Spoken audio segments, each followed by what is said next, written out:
Hello friends, welcome to Sage Study Point. आज हम इस वीडियो में कुछ मनोविज्ञान के 20 क्वेश्चंस लेके आए हैं जो कि पियाजे, वाइगोस्कर, कोहलबर्ग के सिद्धांतों से संबंधित हैं। और ये जो क्वेश्चंस हैं ये सारे जो पुरानी परीक्षाएं हैं उनमें आ चुके हैं। तो चलिए शुरू करते हैं आज का वीडियो। क्वेश्चन नंबर 1 देख लेते हैं। जीन पियाजे कहाँ के निवासी थे? तो जो जीन पियाजे थे वो स्विट्ज़रलैंड के निवासी थे। कहाँ के निवासी थे? स्विट्ज़रलैंड के निवासी थे। इसके बारे में आपको मैं कुछ बता दूं तो देखिए, जो स्विट्ज़रलैंड के जो निवासी थे जीन पियाजे, ये विद्वान थे। इन्होंने क्या किया था, जो बायोलॉजी के क्षेत्र में अपना इन्होंने अध्ययन किया।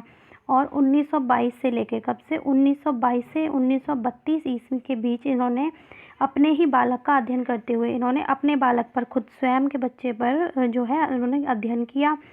और एक बालक का जो है विकास किस प्रकार से होता है इसको स्पष्ट करने का उन्होंने प्रयास किया था।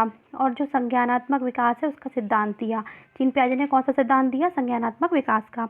इसके लिए इन्हें विकासात्मक मनोविज्ञान का जनक भी कहा जाता है। क्या कहते हैं इनको? इसलिए विकासात्मक जो है मनोविज्ञान का जनक भी कहा जाता है। विकासात्मक मनोविज्ञान का जनक भी कहा जाता है। और इन्होंने जो ज्ञानेंद्रियों से जो ज्ञान प्राप्त होता है उनकी संवेदनाओं के आधार पर जो होते हैं परिवर्तन बालकों में, उसके विकास की अवस्थाओं को वर्णित किया है, जो हैं वो 4 प्रकार से हैं। तो देखिए, इसमें है इनकी 4 अवस्थाओं के नाम, जैसे संवेदी या फिर पेशीगामक अवस्था, ये जन्म से लेके 2 वर्ष तक मानी गई है। एक होती है पूर्व संक्रियात्मक अवस्था, ये 2 वर्ष से लेके 7 वर्ष तक मानी गई है।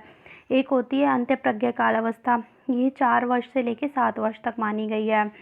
और एक होती है मूर्त संक्रियात्मक अवस्था, ये 7 से लेके और जो है 11 वर्ष तक मानी गई है। और चौथी अवस्था जो है वो होती है अमूर्त औपचारिक संक्रियात्मक अवस्था, ये 11 से लेकर 15 या 16 वर्ष तक मानी जाती है। तो आपको इसके बारे में समझ में आ गया होगा कि ये कौन थे जीन पियाजे, यह कहाँ के निवासी थे। और इन्होंने एक स्कीमा भी दिया है जीन पियाजे के द्वारा, जिसे स्ट्रक्चर ऑफ नॉलेज भी कहते हैं, जिसमें जो बच्चा है वो ज्ञान का निर्माण करता है। और पियाजे ने यह सिद्ध किया है कि जो बच्चा है वो पेड़ पौधों के समान जो है वातावरण से अनुकूलित करता है, और जैसे बच्चा है वो सक्रिय रहेगा और स्वयं जो ज्ञान है उसका निर्माण करता है।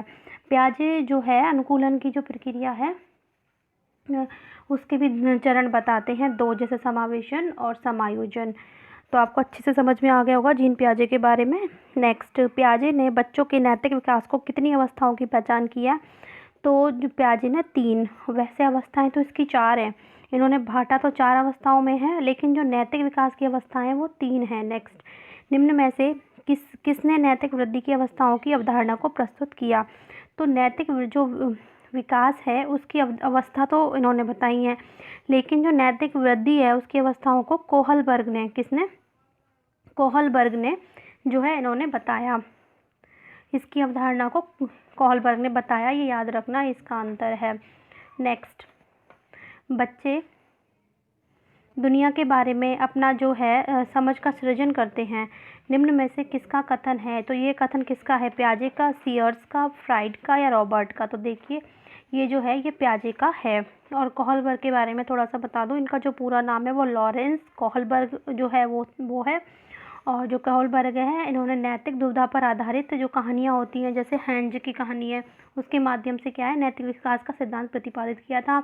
और इनके जो है 3 स्तर हैं और उन्होंने 6 अवस्थाएं बताई हैं। तो 6, और जिनमें है दंड से आज्ञाकारिता मिली, और इनकी एक है, देखिए इनकी अवस्था है दंड व आज्ञाकारिता की अवस्था, अहंकार की अवस्था। दूसरे नंबर पर है इनकी पारंपरिक स्तर, और है इनका एक है इनकी प्रशंसा की अवस्था है, सामाजिक सम्मान की अवस्था है। और इनकी है उत्तर पारंपरिक स्तर की अवस्था, सामाजिक समझौते की अवस्था या उच्चतम विवेक की अवस्था। तो इस प्रकार से इन्होंने 6 भागों में बांटा है। तो ये अब भी आपको समझ में आ गया होगा कोहलबर्ग के बारे में। तो आगे देखते हैं। इसका आंसर तो पियाजे है, जो बच्चे दुनिया के बारे में अपनी समझ का सृजन करते हैं। ये किसका कथन है? तो ये कथन जो है वो पियाजे का है। नेक्स्ट, निम्न में से यह कथन किसका है कि ज्ञानात्मक विकास नकल पर आधारित ना होकर खोज पर आधारित है? सॉरी फ्रेंड्स, ये थोड़ा आगे लिख गया है ये क्वेश्चन, यहाँ से कट होता है, ये यहीं तक है, खोज पर आधारित है। तो देखिए, यह किसने बोला है? तो यह जीन पियाजे ने बोला है। किसने बोला है? जीन पियाजे ने। को इसमें ऑप्शन में थे जीन पियाजे, कोहलबर्ग, स्किनर और वाइगोस्की। नेक्स्ट, निम्नलिखित में से किसने बच्चों की अंतःक्रियाओं को उनके विकास का मूल आधार माना है? तो जो बच्चों की जो अंतःक्रियाएं हैं उनका जो मूल आधार है वो किसने माना है? वाइगोस्की ने। किसने माना है? लेव वाइगोस्की ने माना है।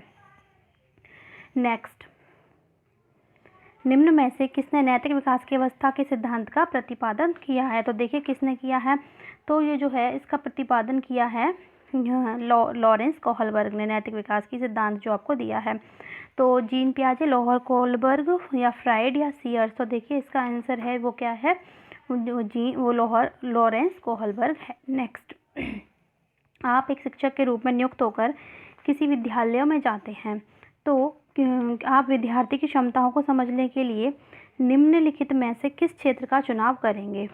तो ये क्वेश्चन आपकी समझ पर आधारित है, इसके आप खुद ही स्वयं बता सकते हो कि आप जो आपकी थॉट है, आपकी सोच है उसके अकॉर्डिंग। तो बताइए, तो ये सामाजिक दर्शन, मीडिया मनोविज्ञान, शिक्षा समाजशास्त्र या शिक्षा मनोविज्ञान? तो देखिए इसका होगा शिक्षा मनोविज्ञान। नेक्स्ट, बालकों के नैतिक विकास को समझने के लिए जीन पियाजे ने निम्न में से एक कौन सी विधि को अपनाया? तो जीन पियाजे ने जो नैतिक विकास है उसको समझने के लिए साक्षात्कार विधि को अपनाया। तो इसका आंसर होगा साक्षात्कार विधि। साक्षात्कार विधि, तार्किक विधि, जांच पड़ताल विधि या उपरोक्त विधि? तो इसमें साक्षात्कार विधि आएगा।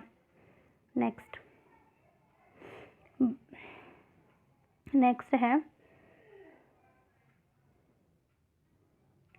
बालक के व्यवहार के अध्ययन में निम्नलिखित में से किस विधि में बालक के माता पिता, भाई बहन एवं शिक्षकों से जानकारी प्राप्त की गई है? तो देखिए वैयक्तिक इतिहास विधि द्वारा, निरीक्षण विधि द्वारा, प्रश्नावली विधि द्वारा या साक्षात्कार विधि द्वारा? तो देखिए इसका होगा वैयक्तिक जो है इतिहास विधि के द्वारा।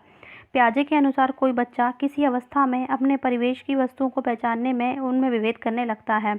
इंद्रिय जनित अवगामक अवस्था में, पूर्व संक्रियात्मक अवस्था में, मूर्त संक्रियात्मक अवस्था में या अमूर्त संक्रियात्मक अवस्था में? तो पूर्व संक्रियात्मक अवस्था में। जब पूर्व संक्रियात्मक अवस्था होती है तो उस समय जो बालक है वो कोई बच्चा अब इस अवस्था में अपने परिवेश की जो वस्तु हैं उनमें वो अंतर करना स्टार्ट कर देता है। नेक्स्ट, वाइगोस्की के अनुसार बच्चे में साथी समूह के सक्रिय सदस्य कब होते हैं? तो जो वाइगोस्की है इन्होंने सामाजिक जो है सामाजिक से संबंधित इन्होंने सिद्धांत दिया था। तो इनके अनुसार जो बच्चे हैं वो अपने साथी समूह के साथ सक्रिय सदस्य किशोर अवस्था में हो जाते हैं। कब हो जाते हैं? किशोर अवस्था में। नेक्स्ट, जीन पियाजे ने किसी बच्चे के विचारों में नए विचारों का समावेश हो जाने को क्या कहा है? तो इन्होंने इसको समीकरण कहा है, व्यवस्थापन, खोज, निर्माण या सतमीकरण। बच्चों के जो है विकास से संबंधित निर्माण एवं खोज का सिद्धांत निम्न में से किसने दिया? तो यह जो निर्माण एवं खोज का सिद्धांत है वो जीन पियाजे ने दिया। नेक्स्ट, जीन पियाजे के अनुसार कितने वर्ष की आयु तक के बच्चों को में संज्ञानात्मक परिपक्वता का अभाव पाया जाता है? तो देखिए जीन पियाजे के अनुसार 6 वर्ष की आयु में जो है संज्ञानात्मक परिपक्वता का अभाव पाया जाता है।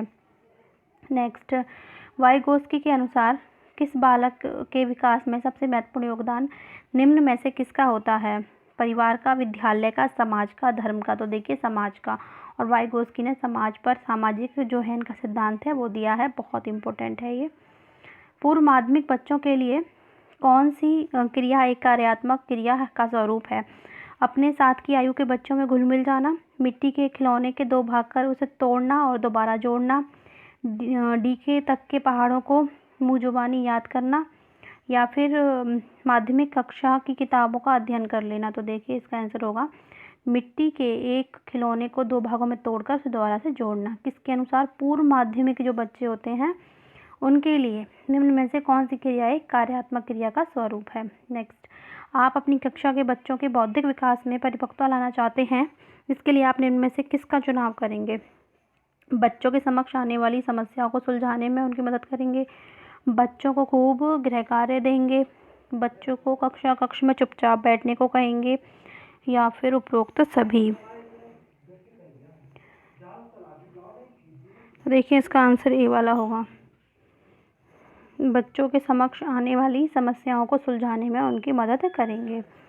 तो फ्रेंड्स देख लीजिए ये आज के कुछ क्वेश्चंस थे, ये 19 क्वेश्चंस थे। अगर आपको अच्छे लगे हों तो प्लीज़ इन्हें लाइक करना और शेयर करना, ज़्यादा से ज़्यादा कमेंट करना और नेक्स्ट क्वेश्चन कल आएंगे। Okay, thank you.